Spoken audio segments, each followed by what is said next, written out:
अब उस पॉइंट को शिव शक्ति के नाम से जाना जाएगा।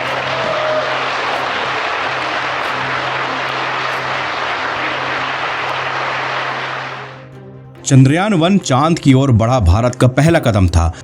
2008 में इसकी मदद से भारत ने पहली बार चांद पर अपनी मौजूदगी दर्ज कराई थी। चंद्रयान-1 को PSLV C11 से लॉन्च किया गया था। बेहद कंट्रोल तरीके से भारतीय अंतरिक्ष अनुसंधान संगठन यानी इसरो के वैज्ञानिकों ने इसकी चंद्रमा के दक्षिणी ध्रुव से टक्कर भी कराई थी। भारत तब दुनिया का चौथा देश बन गया था जिसने चांद पर अपना झंडा बुलंद किया। जिस जगह चंद्रयान-1 का मून इम्पैक्ट प्रोब यानी MIP टकराया था उसे जवाहर पॉइंट का नाम दिया गया था। करीब 15 साल बाद चंद्रयान-3 मिशन के जरिए इसरो ने चांद के उसी दक्षिणी ध्रुव पर सफलतापूर्वक उतरने में सफलता पाई। चंद्रयान-3 की सफलता के जश्न के बीच चंद्रयान-1 के मिशन के बारे में भी आपको जानना चाहिए। साथ ही जानिए जवाहर पॉइंट के बारे में जो चंद्रमा से भारत की पहली मुलाकात का गवाह है। 1999 में भारत के तत्कालीन प्रधानमंत्री अटल बिहारी वाजपेयी ने चंद्र अभियान को मंजूरी दी थी। उन्होंने ही मिशन का नाम सोमयान से बदलकर चंद्रयान किया। नवंबर 2003 में चांद का पहला स्पेसक्राफ्ट भेजने को मंजूरी दी गई। चंद्रयान-1 मिशन में एक ऑर्बिटर मून इम्पैक्ट प्रोब यानी MIP शामिल था। पूर्व पीएम मनमोहन सिंह के कार्यकाल में भारत ने श्रीहरिकोटा के सतीश धवन स्पेस सेंटर से 22 अक्टूबर 2008 को PSLV रॉकेट से चंद्रयान-1 को लॉन्च किया था।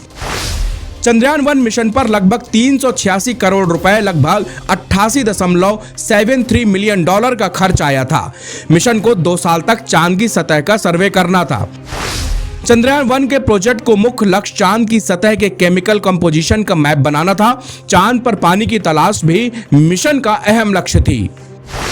22 अक्टूबर 2008 को चंद्रयान-1 को लॉन्च किया गया। अगले कुछ दिन ऑर्बिट मैन्यूवर्स करते हुए यह धरती की कक्षा से बाहर निकला। 8 नवंबर 2008 को चंद्रयान-1 को चांद की कक्षा में प्रवेश कराया गया। फिर यह धीरे धीरे कक्षा कम करते हुए 12 नवंबर 2008 को चांद से करीब 100 किलोमीटर दूर पहुंच गया। चंद्रयान-1 का मून इम्पैक्ट प्रोब MIP 14 नवंबर 2008 को चांद की सतह पर क्रैश लैंड हुआ। लैंडिंग की जगह चांद के दक्षिणी ध्रुव में मौजूद क्रेटर के पास रही। चूंकि उस दिन भारत के पहले प्रधानमंत्री जवाहरलाल नेहरू का जन्मदिन होता है, इसलिए सरकार ने इम्पैक्ट साइट का नाम जवाहर पॉइंट रखा। फिर यह धीरे धीरे कक्षा कम करते हुए 12 नवंबर 2008 को चांद से करीब 100 किलोमीटर दूर पहुंच गया। चंद्रयान-3 की चांद पर लैंडिंग के बाद सोशल मीडिया पर जवाहर पॉइंट की चर्चा ने जोर पकड़ा। बीजेपी के कई नेताओं ने समर्थकों ने पहले ट्विटर पर चंद्रयान-1 मिशन के इम्पैक्ट साइट का नाम नेहरू के नाम पर रखे जाने पर आपत्ति जाहिर की, पर जवाहर पॉइंट पिछले कई दिनों से ट्रेंड कर रहा है। चंद्रयान-1 पे लगे नासा के मून मिनरोलॉजी मैपर ने कंफर्म किया कि चांद कभी पूरी तरह से पिघला हुआ था। इसने अपोलो 15 की लैंडिंग साइट की तस्वीरें भी उतारी। इसरो के 2 पेलोड्स ने चांद की सतह का करीब 70% हिस्सा कवर किया।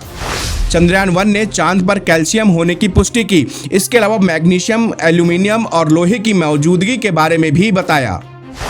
18 नवंबर 2008 को चंद्रयान-1 एक प्रोब ने पानी की मौजूदगी के सबूत इकट्ठा किए। 2009 में साइंस जर्नल में यह रिपोर्ट भी छपी।